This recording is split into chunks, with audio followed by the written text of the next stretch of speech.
Hi, everybody. Thanks for tuning in to the Coaching Call podcast. On this podcast, we'll cover various types of coaching by trainers in sports, martial arts, fitness, and business. We'll discuss each coach's methods to getting the most out of their respective athletes or clients and how they attempt to change the platform in which they coach. Join us on a fun adventure as we discuss unique coaching styles. Coaching is a universal part of how we get others to get something done. Join your host, Rafael, and his guests on this unique journey in coaching. Hi, I'm Sifu Rafael, and this is the Coaching Call podcast. If you enjoy this episode, please subscribe and leave a review. This episode was made possible by listeners like you. Zach, welcome to Coaching Call. Thank you for being here. How are you today? I'm wonderful. Thanks for having me, Sifu. Yeah, absolutely. It's a pleasure. I'm super excited to get to know you in a deeper level. You've been on my other show, and we've had a couple of conversations so far, but you're a very interesting individual. I want to get deeper into that. So if you don't mind, tell me, where were you born, and who would you say influenced you even before the age of 10? Okay, so I was born in Eugene, Oregon in 81. And my parents were city people from Chicago that moved out west to start a new life away from their family. And my mom was an artist, so she started a pottery studio, and they sold pottery all over the West Coast for many years. And then, yeah, me and my brothers, we grew up going to art shows and playing outside. I had a horse named Bud when I was young, and Wow. my mom said it was the best babysitter she ever had, because me and the horse would just hang out all day, and she was able to work and take care of my younger brothers. How old were you when you guys got the horse? I was about 4. Yeah, and I think there was a sad day, I think around when I was 7 or 8, where the horse passed away. And yeah, then there was other horses that came along, but nothing quite like Bud. They were a little wilder, and didn't have the same connection. And I kind of grew out of it. So, that happens too. So it was a lot of time outside and nature. Yeah. Yeah, being that you grew up around horses, what I've been told is that the horses can actually feel your mood. Would you agree?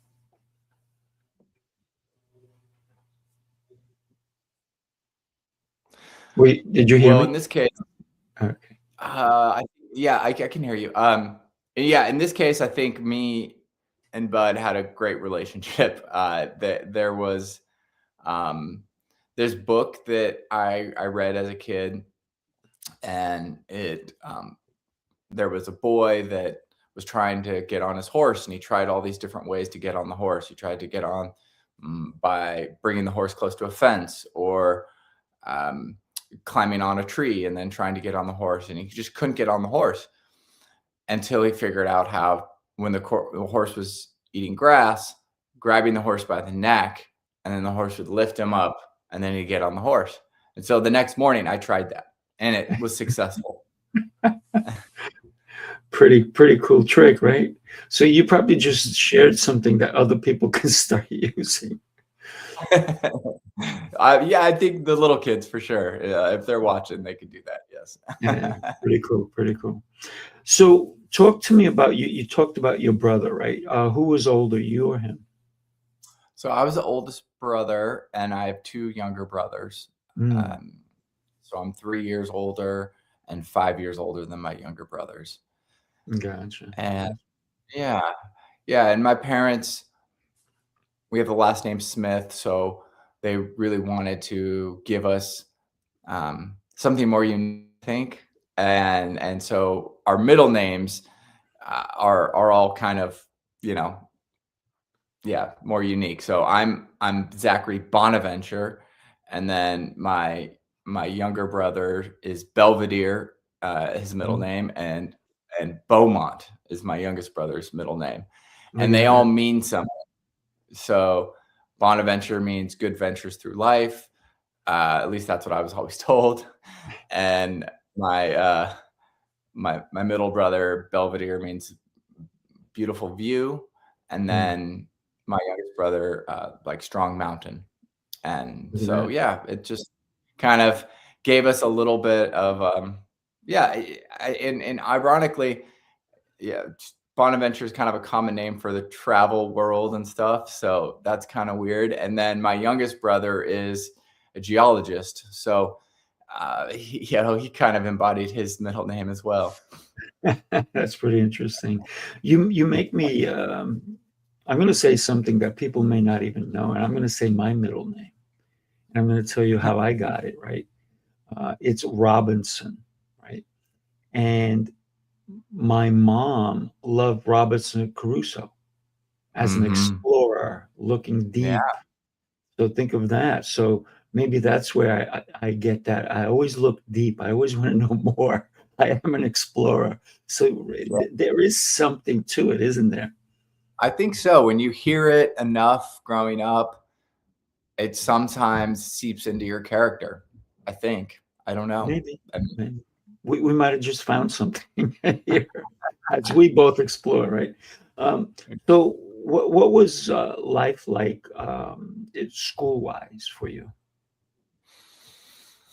Well, the school, the elementary school I went to was pretty small, and yeah, maybe like, but yeah, great. I remember my teachers' names. They were all, really dedicated, and it was, yeah, I remember playing Oregon Trail on computers in an early age, and yeah, we did a oceanography report, a forestry report. I played sports, so our basketball team was pretty good. So yeah, but we lived right outside kind of the main town of Eugene, so that was more isolating. It was the town of Coburg. And then in middle school, I went to a much larger school in Eugene, and so that was a transition for sure into a school where, from going, knowing everyone to knowing only 20 kids out of 600. So, and you're all scrambled. So yeah, that was a new social experience, to make new friends from different parts of the area. So yeah, that became also kind of a fun journey to navigate that. And I remember at one point, not like being friends with a group of friends, and then all of a sudden kind of getting excommunicated from that group of friends, and like feeling lonely.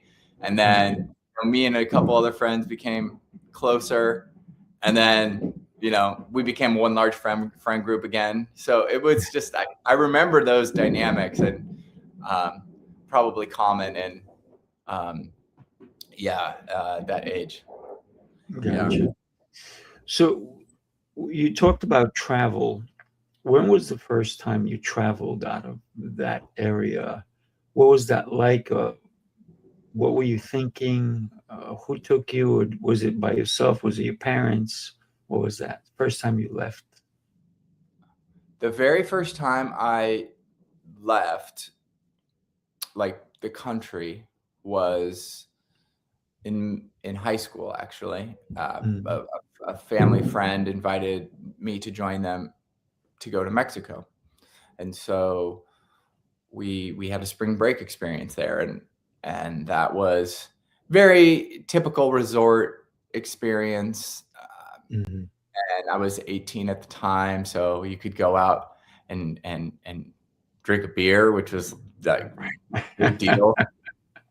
And then I remember seeing Mariah Carey at one of the places we went out to at night. It was sun and beach, and yeah, I got a sunburn that was very painful. I remember that. So a lot of people think spring break chaos. Yeah. right? And that's kind of what, I mean, I was young, but that's kind of what it was. That was my first exposure to travel.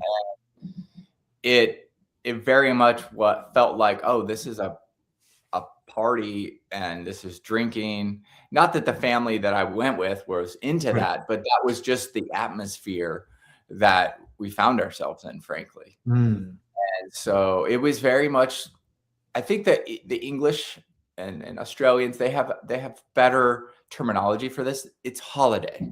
It's not travel. That right. was just a holiday where every day is a holiday. You're Yeah. overeating, you're over drinking, you're relaxing. You're not really exploring, and you're not essentially connecting with a much of a culture there. You're simply getting, um, a holiday experience. Yeah. Yeah, You're and getting away for a few days. yeah, and that's different than a travel experience, I think, if we could Mm. define. Yeah. How long was that first? That was a week. Yeah. A week? It was just, yeah, it was a week. And then it did give me a sense of like, wow, this is a big world. It definitely expanded my horizons.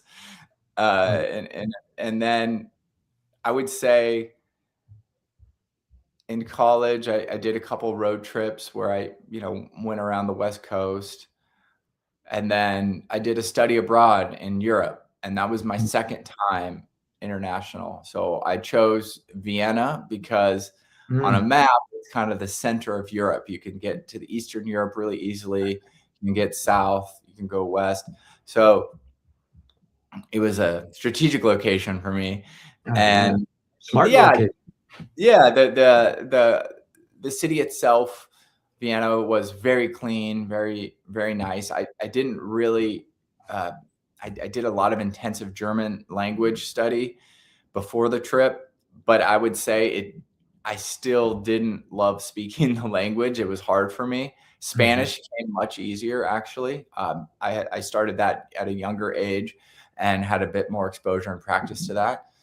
German was hard, and so that maybe limited a bit of my experience. But from Vienna, I was able to travel a lot with small groups or on my own, and that was backpacking essentially. You grab your Mhm. stuff and you jump on a train and you show up in a new city. You walk around and very independent and free. And Nice. so that was I guess the first real traveling experience I had as an independent adult. And yeah, so parts of Cinque Terre in 2002 or 2003, I think, and then down into Spain, and this one of my favorite places was this area in southern Spain where they have the Alhambra, which is where there's a mix between the Arab culture and Spanish culture. Mm. And so that was really, really a fascinating part of the world. So yeah, I, explored, and that just, again, once it broadened my perspective, it gave me more sense of kind of how things were on the ground in different countries. Not to say that I knew everything, but it gave me a sense of like life has rhythms to it, no matter where you're at. And some of those rhythms are kind of Mm. constant. And yeah, the colors and the smells and the food might be a bit different. However, it's still people just going about their day, living a peaceful life, and the aesthetic and the background is a bit different. And that's what makes it kind of exciting and cool to experience for the first time. Yeah. I think I was in Jamaica, and I met this guy. He was traveling, I think 2 years at that point. He left his home and with his fiance, and they just traveled. He did business virtually, and this is before people even thought of virtual business, but that's how he did his business. And he was extremely well off, but he lived in hotel rooms, and he would always get the suite. He'd always get the nicest of the places, and I said to him, "Don't you miss home?" he said to me, and I thought this was pretty smart. He goes, "No, home is where I am.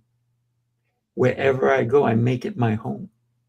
So I get into the culture. So he'll be at a hotel for 3 4 months, and then he'll go, "Okay, I'm tired. I want to go somewhere else." So he'll go to another exclusive resort, and but from the resort, then he would go out into the neighborhoods and get to know where the good places to eat and all this stuff. So I was able to share some time with him as well because I was there like 2 weeks, Mm, and we went to some restaurants that he knew of, right? And mhm. even though we were at this resort, we still left it because it was different, right? And it was pretty interesting. But I love the idea of what he said is home is wherever I am, Yeah. and so understanding that, yes, you may have the comforts. Maybe you went and bought your own furniture, but it's still furniture, right? It's what you make of it. Yeah. And I agree with that sentiment. Mhm. However, it's not practical for a lot of people to Of course live not. like. So we do make a home and we make a community. And I think to travel, you have to be intentional about it because you should really enjoy your home. Your home is your home. It's your Mm, base. And your time is limited, your resources, in most cases are also limited. And it's important to be intentional about where you're going to go, what you're going to learn, who you're mm, going to run into, and yeah, how that's going to work. And because you're leaving home, and that's the foundation of real travel is there's a little bit of struggle there. You're taking on a tiny bit of hardship to leave home, right? yeah. Where you're based out of to go experience something new or in the historical root of the word was actually a lot of religious pilgrimages. And Mm, so travel was wrapped up in, oh, I'm leaving home to go see this faraway place because that's my duty as a person of faith. And so the long road to get there was a struggle, mm. or the means of transportation to get there, and it was uncomfortable. And we've made travel very comfortable, Oh yeah. but Thank I God for just that. yeah, I do think there's a balance between what's a holiday and what's travel, and of course modern real travel is culturally connecting, ecotourism, seeing places, and moving around the culture rather than, as I say, flying and flopping and just being on holiday. Yeah, you might be in a new place, but you're not able to really connect. Right. And another form of travel, which your friend is doing, is essentially what's called deep travel, where you're going deeper in the culture. You're living there for a period of Mm, time, and right. you can get deep travel within a week or 10 days, but 4 months is certainly almost like a community member at that point. Right. Yeah, absolutely. Everybody knows your name, kind of like Cheers, right? Yeah, Back in yeah. the day. I also, I got to tell you, there was another place that I traveled on, and it was a boat, and it was a cruise. I Mhm. did it once, not for me. Yeah. And I'm going to tell you why. Because I don't like to be confined. I want to go wherever I want to go. If there's a port or if there's this, if I want to go to this island, if I want to go to the beach, I want to go for a walk, not just in a circle, because that's what I wound up doing on a boat, right? It was a huge boat, don't get me wrong. Yeah. And there, I went to different parties. I went to people's um, lavish settings, and I was invited to all these incredible things. And there was nightclub and shows, and it could be it's a floating hotel to me, right? But even when I go to a hotel, I don't want to stay in the hotel the whole time. I want to go out.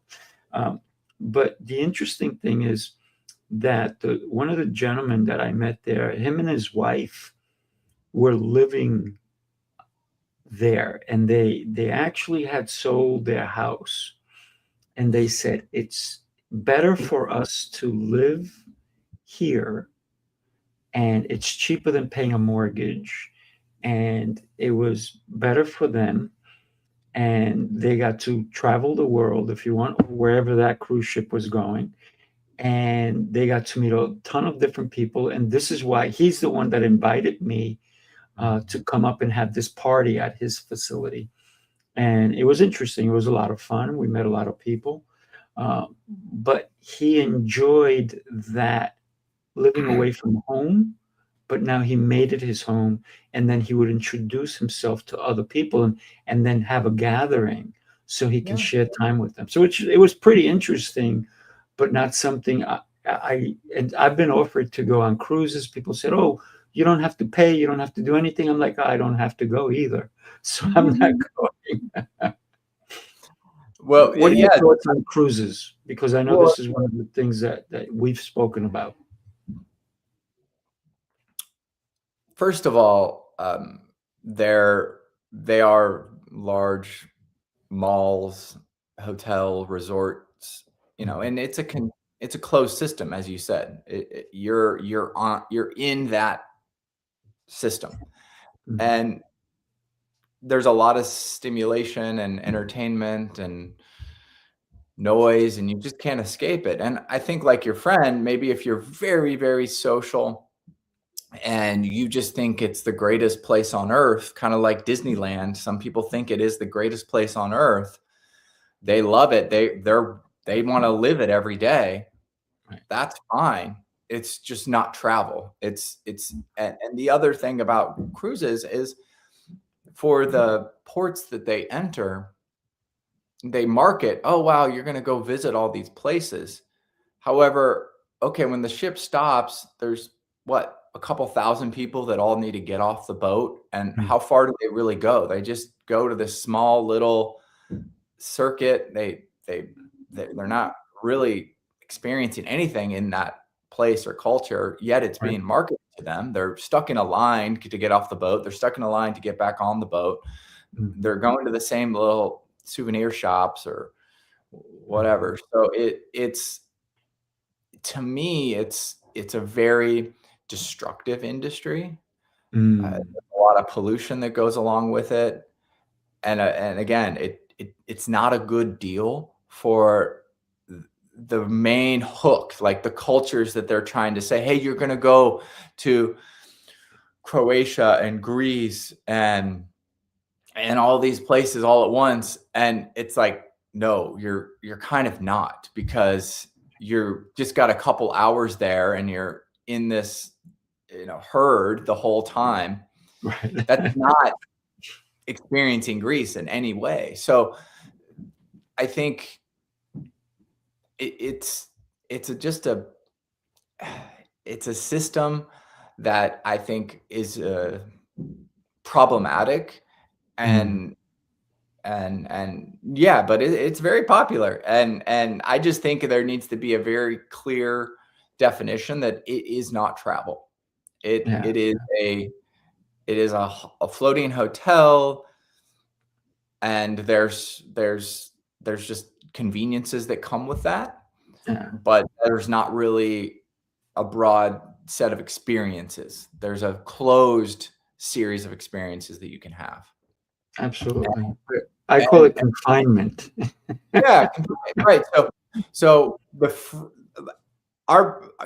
my passion is to make it easier for the free and independent traveler to go actually travel to these places and connect with the culture. So an independent traveler is not someone that's excited to be in a closed system. So they're just, the audience that is, loving the cruises, they're just not our audience. And that's okay. There's plenty of people that they can do business with, and they can go find to figure out how to get on the biggest, nicest cruise ship. That they won't find that from us. Yeah. Well, one of the things that, if you look at the cruise industry, it is a huge industry, and like you said, it is a herd, right? But we see it that way. They don't see it that way. They see it as an experience. I'm going to go to Greece. I'm going to go Alaska. I'm going to go the Caribbean. But when I experienced it myself, I did not experience anything but being on a boat. And yeah, we were able to go to an island, a Caribbean island, for 6 hours, right? But the funny thing is, you have to be back on the boat at a certain time. Mhm. And we were pulling out of port, and there were people who didn't make it. So now, what does your trip look like? It looks like a nightmare, right? It Oh looks yeah. like now you all your stuff is on the boat. Your boat is you seeing it go away, and now maybe you have only a couple of you know, bills on you. Maybe you have your credit card. Now you have to make do. You have to figure it out. And whose fault is it? It's your fault because you didn't come back in time. But now all of a sudden, it's no longer vacation. It's no longer holiday. It's more of a headache. So moving away from cruising, you've taken several trips before you got into the industry. Mhm. What was one of your most favorite trips before you even got into the industry? It was when I took a one-way ticket with a friend after graduating college to Oaxaca, Mexico.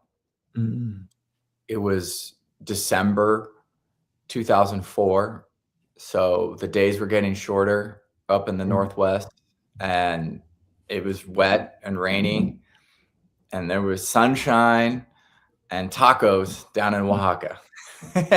And so me and a friend, we just, yeah, took the plunge, had a backpack full of books, wow. and met people along the way, stopped at different beaches for 5, 6 nights.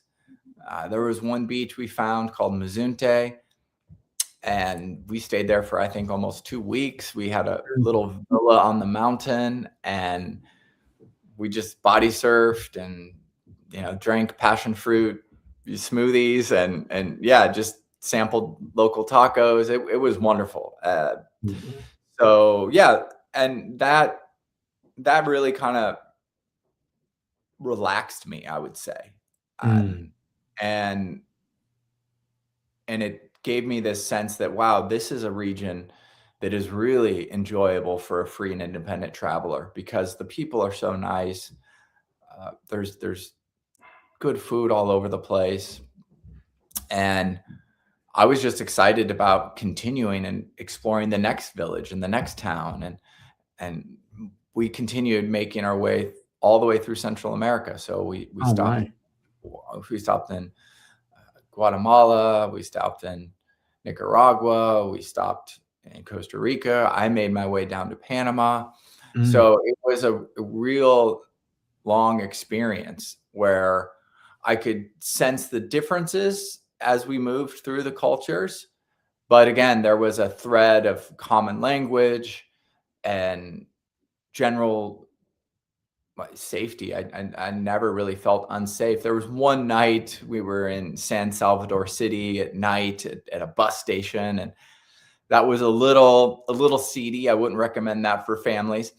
However, as a 24-year-old just moving their way through the world, it just felt exciting. And mm, so, yeah, that was a really, really nice time. And I would say that for young people moving, independently around different cultures, just budget some time, save some mm, money, go and do that. It'll build your sense of self and give you more perspective. And maybe, in my case, it led to a series of different relationships that led to starting a travel business. And mm, so I couldn't have predicted that. It just ended up right. organically happening. Wow. Yeah. How long was that excursion, if you will? Well, I left in December of 2004, and I did not come back until June of 2005. Okay. So it Nice. was close to 6 months, and I would say part of it was my ability to meet the right people, Mhm, and ended up extending my trip by working in tourism a little bit. I ended up answering emails for people that were interested in visiting Costa Rica. Mm. And so I learned how relationships with hotels and private drivers and travel guides could all assist in making the experience better for the visitor. So being in that information business, having real knowledge about the place and sharing that with a traveler and giving them a sense, okay, yeah, we can set this up for you and this up for you and this up for you. So then when you're arriving and experiencing these places, it feels more like a flow rather than a true backpacker, which is what I was, where we didn't know where the heck we were going. We would just be like, okay, we missed this bus, okay, let's just go grab lunch and whatever. But if you only have 7 days or 10 days, all those moments are pretty critical. You really want it to connect and have that whole trip be seamless. And so that was really, my intention, to put myself in the shoes of the visitor and share what I knew to alleviate that stress and anxiety and give them the confidence that, hey, this trip is going to flow really nicely.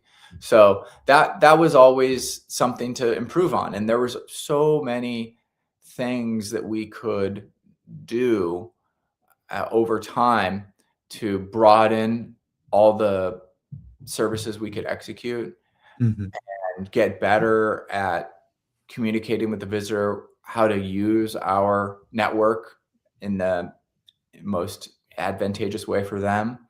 Right. And later on, really dedicating to Costa Ricans representing their country rather than, a traveler who was just there for 3 or 4 months. So that evolved over time. So that was just, again, there was always problems to solve. And so,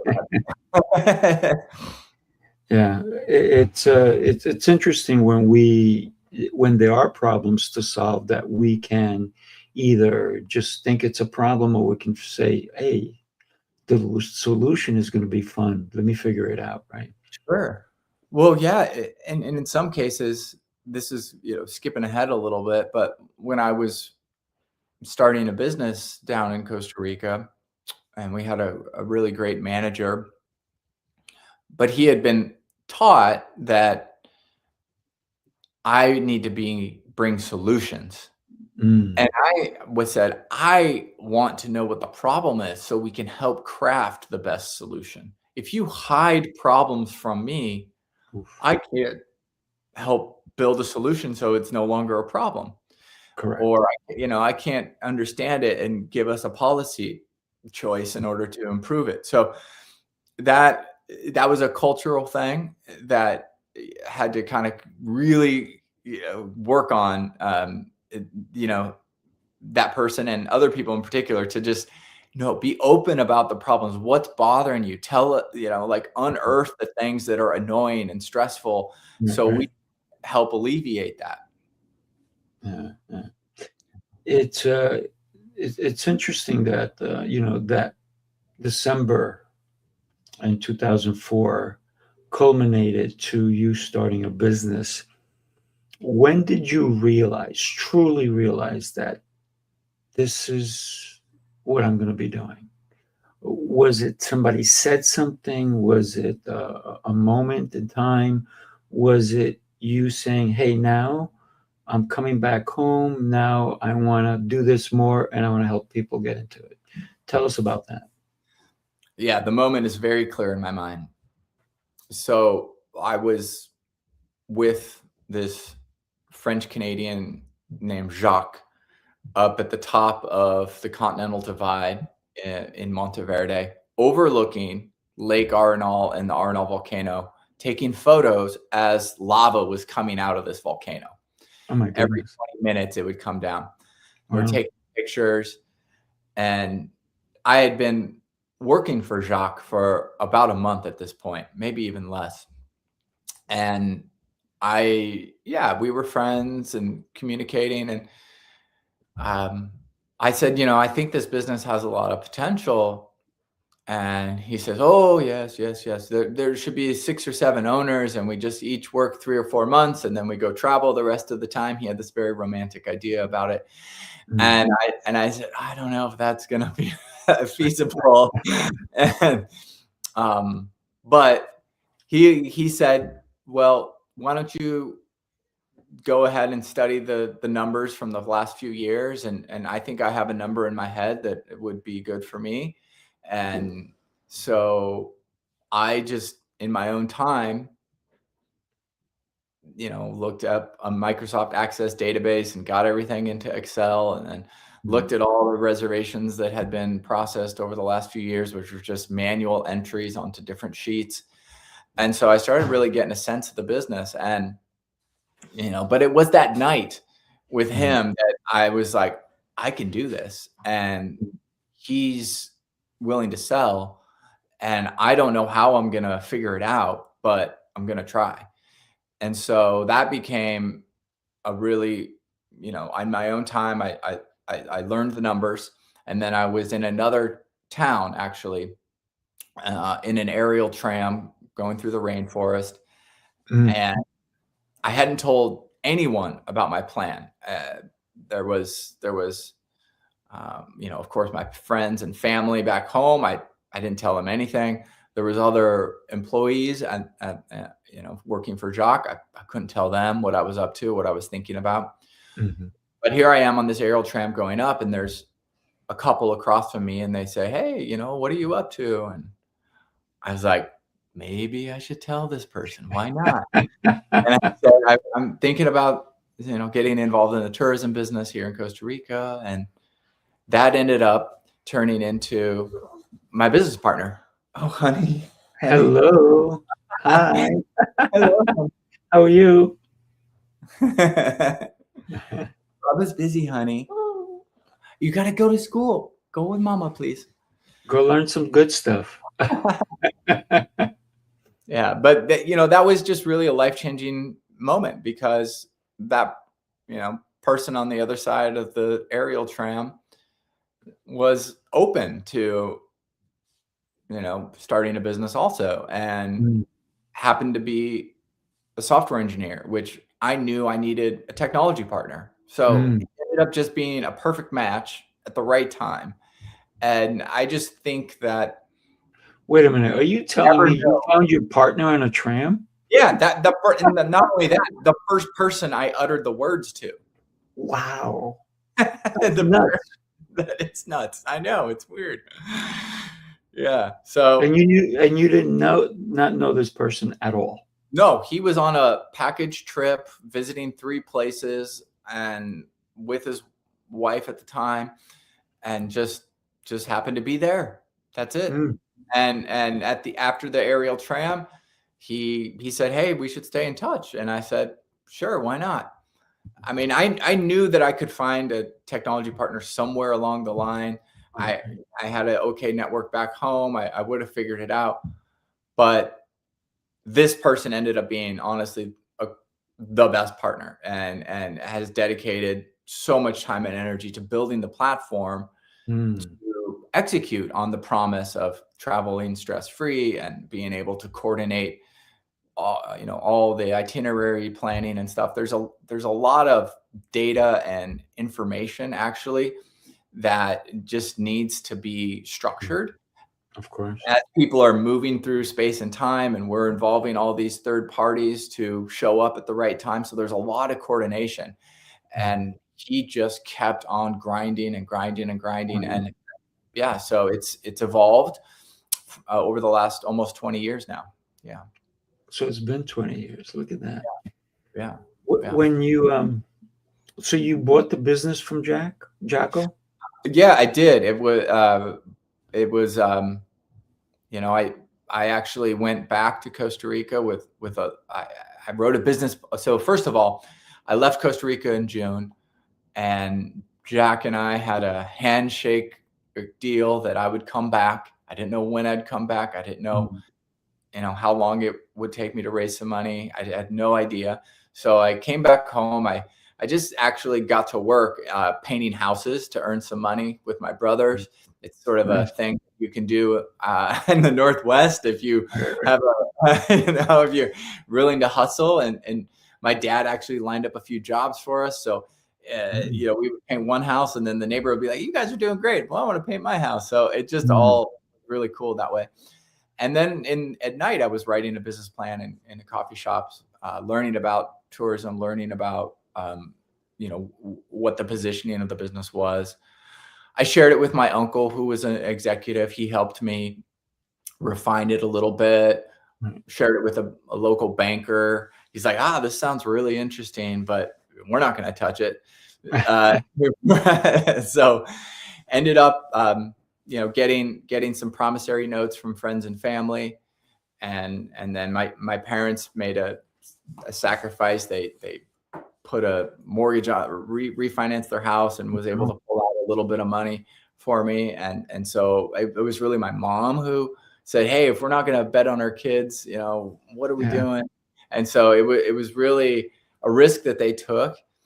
But it was so clear for me.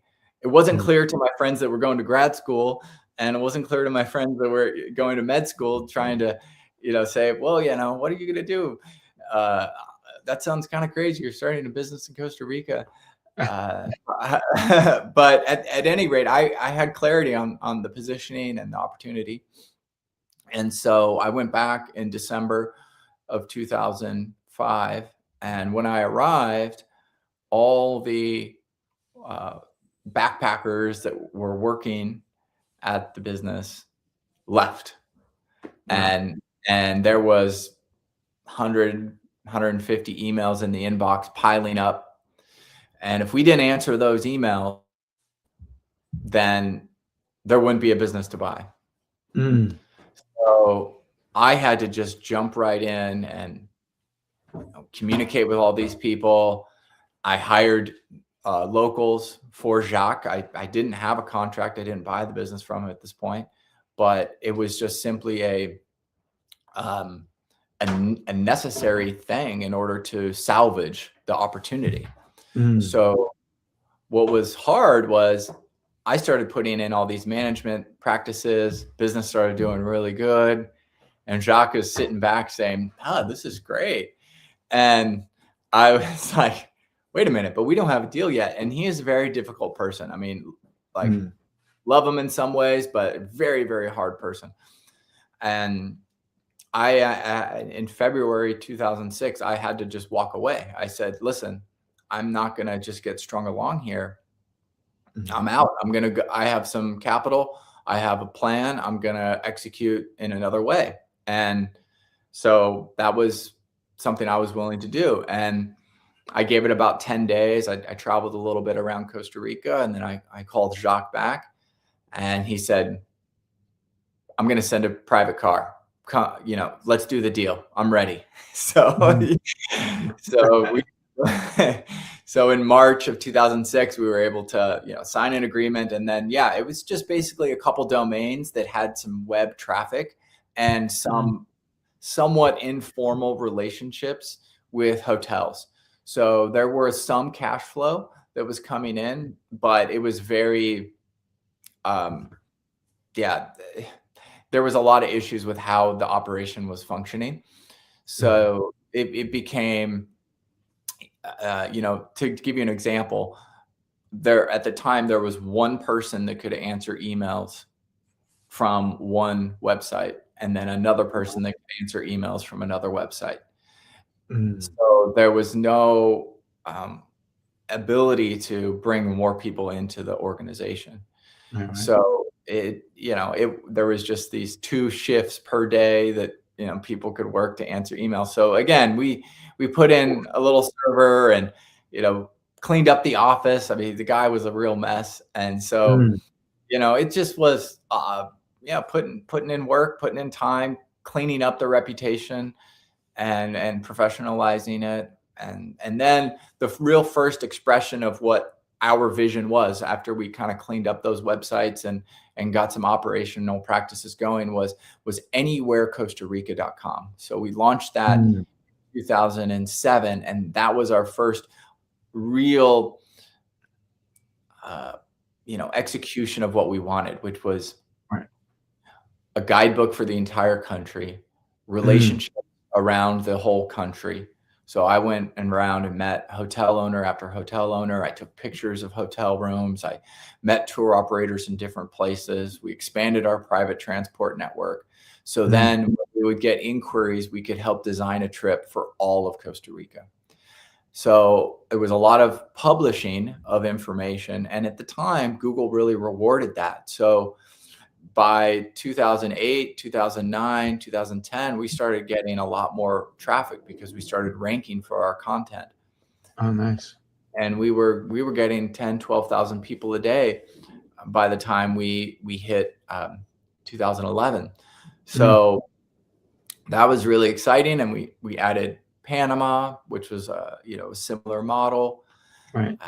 But it was still really hard to expand the business in an efficient way. I gave a lot of blood, sweat, and tears on the ground for almost 3.5 years, in the office, around the country, connecting with visitors. And then also for the local team, hey, they don't have as wide of a perspective as even someone like me who's, at the time I was maybe been to 15 countries and this and that. It's not like I knew the whole world or anything. So, but either way, they had pretty much been only in a couple towns in their own country. They've only been, to 3 or 4 spots, and all of a sudden their whole country is like a new world that they're trying to, sell, or give advice for. So we had to educate them. So help them understand their country better and the logistics involved. So we called those fam trips. So they would go around as a group and meet all these hotels as well and travel from point to point and learn about more perspective about their own country. And in addition to that, a lot of them had never been on an airplane before. Oh, wow. So, look at that. For a visitor who, Costa Rica is one of maybe a dozen countries they've been to, and they've been on a plane a whole bunch of times. And so for the local team, it's hard to imagine showing up in such an unfamiliar place. Yeah. And really trying to put themselves in the shoes of a visitor. It requires them to imagine something they've never experienced. Yeah. And so, and to really, build the empathy, because again, they can dismiss, oh, wow, you're upset about waiting for 5 minutes, or you're stressed out because, the luggage was late and we're going to get it to you. Don't worry about it. Like, for them to actually understand that those are feelings that can really disrupt an experience. Right. And so really being empathetic to that, and that they're in an unfamiliar place as, a first-time visitor. And so, yeah, there was a lot of, practicing that communication and really, for them to understand the significance of it all. So, yeah, that was one way in which we also differentiated ourselves. We didn't really want to just sell a booking. We wanted to design a whole experience. Yeah, that's a big difference. Yeah. And so then we're taking accountable for all those moments, and for our local team to understand those moments are really, they matter. They matter in the planning stage. They matter certainly upon arrival. So yeah, just trying to elevate the standard there was at the time in 2006, 2007, 2008, 2009 was not happening. And so we've been able to really carry that forward for many, many years, and now find partners in other countries that understand that right from the beginning. And they know their culture really well. And so we can form a partnership with them, and our clients can get that same trusted experience. Love it. Love it. Wow, this is so interesting. Let me share a video with you, and then we'll be right back. You followed the rules, tried the restrictions, counted the carbs, the steps, and the failures. You're not lazy, you're exhausted from doing it all without real change. What if the problem isn't you, but the plan? Sifu's Mind Body Method is a 90-day transformation built on 7 unshakable pillars: mindset, movement, nutrition, hydration, fasting, journaling, and faith. This isn't another shortcut. It's your structure, your strength, your reset. You don't need harder, you need better. Ready to begin? Start today. That's it. Let's get involved. One of the things that you probably don't realize when you're booking all these excursions, if you will, on the regular, is that you're not going to necessarily be eating the necessarily healthy food. You're going to be eating what they want you to eat, right? When you go to all these resorts, it's not what I just shared, the video of eating healthy and nutrition and all these different things. And we talked about a cruise ship where there's noise all the time, so you're not getting the proper sleep, and you're not used to being on something that's turbulence, if you will, constantly sometimes, because that's what happened on my cruise ship, right? It was constant turbulence, and you're not as comfortable as you could be unless you do an experience like what you're talking about. And I love the fact that you allowed the people who are boots on the ground, if you will, to experience what other people experience so that they have a firsthand knowledge of what someone may be going through and how they can help them. How important was that, and whose decision was it to do that? Was that your clever idea, or did somebody suggested it to you? Well, in travel, particularly,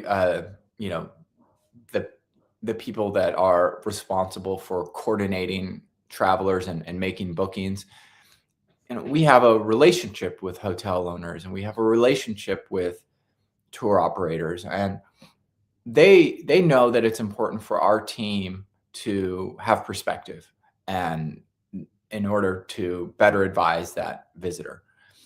And in our case, we worked with so many different suppliers. We were a little different. There was a lot of travel agencies that only worked with maybe 15 or 20 hotels. We worked with 350. And we wanted to work with wide ranges of experiences so we could be a better matchmaker.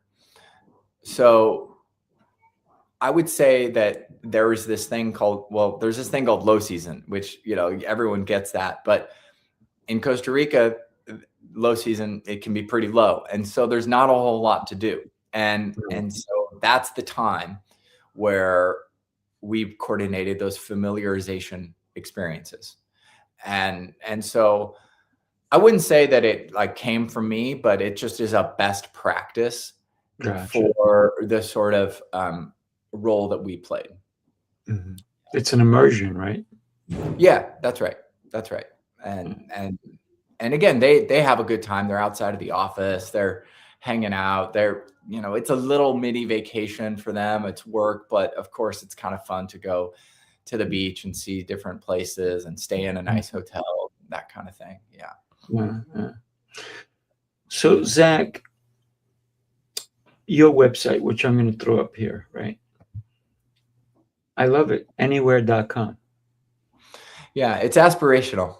Yeah, we've been working our way towards this, and yeah, now it's kind of come to fruition. We have a global team and a global concierge experience where we can help advise people if they're not sure which country to go to. We can really help them refine that.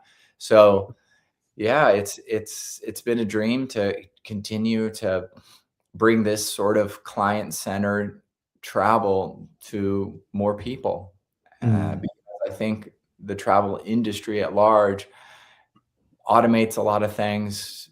It's kind of like a giant vending machine where all the pressure and stress is upon you, the visitor, and you don't have complete information.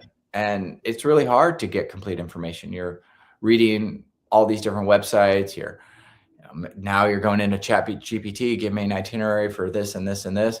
But boots on the ground is the key. And that's where you get the relationship, the trust building, and really that ability to have the confidence that you're going to get everything you want about your travel. Yeah. Love it. Love it. So let me ask you, so you work with individuals. Do you also work with corporations?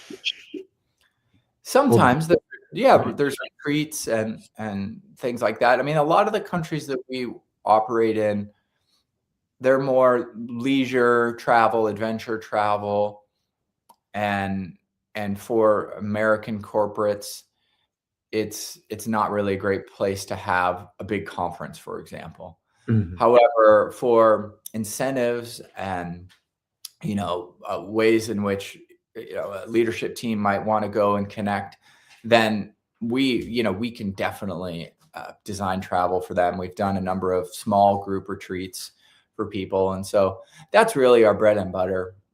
Mm-hmm. Nice. So because you said that, I want to share something that we're doing, and then we can talk about maybe how your company can be part of it. Take a look. The city never sleeps, and neither do the dreamers who build its pulse. From every corner of the globe they come. Visionaries, creators, leaders, each carrying a spark ready to ignite the world. This is not an event. It's a revolution of rhythm and reason. A symphony of minds. A movement of momentum.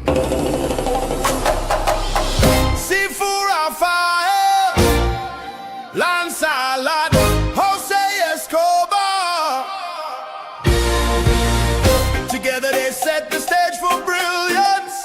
This is the NYC experience. Mastermind, light up the city.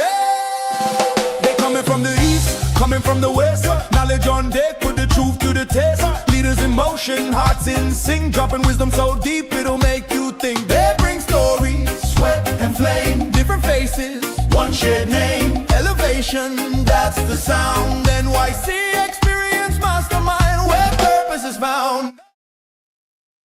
So we're taking it to Tampa, right? And so we started in New York City, but I said we need to take the New York City experience to different places. So we are taking it to Tampa.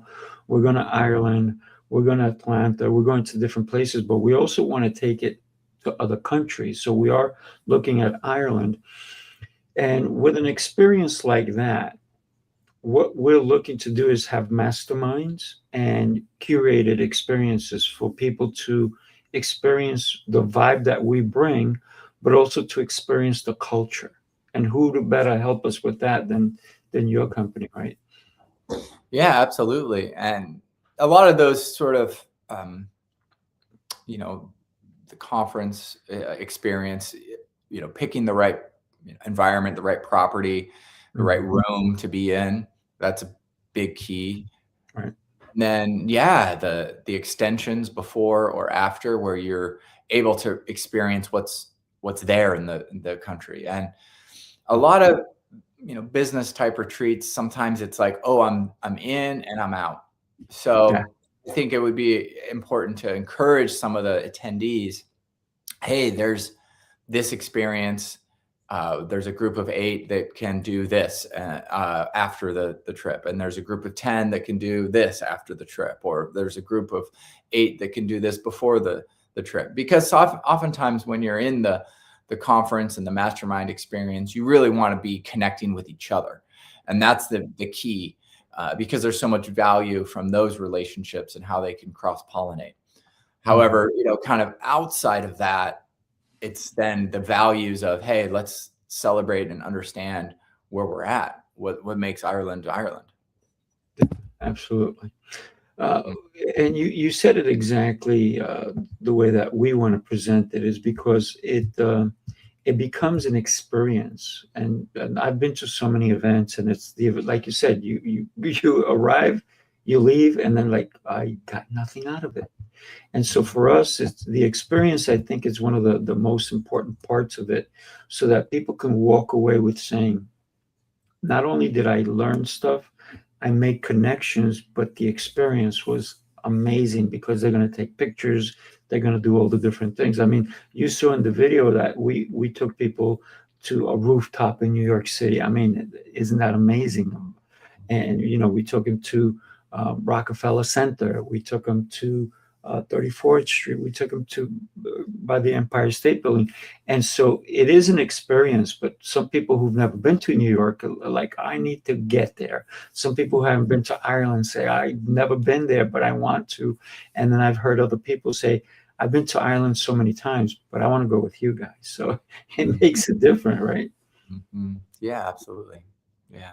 And so before we wrap it up, and I want to thank you for being with us today. It really enlightened me in what you do and how you're doing it and the passion that you have behind it, because you're helping people, and like I said before, to be immersed in the experience, to really feel it at a deeper level than if you just went there.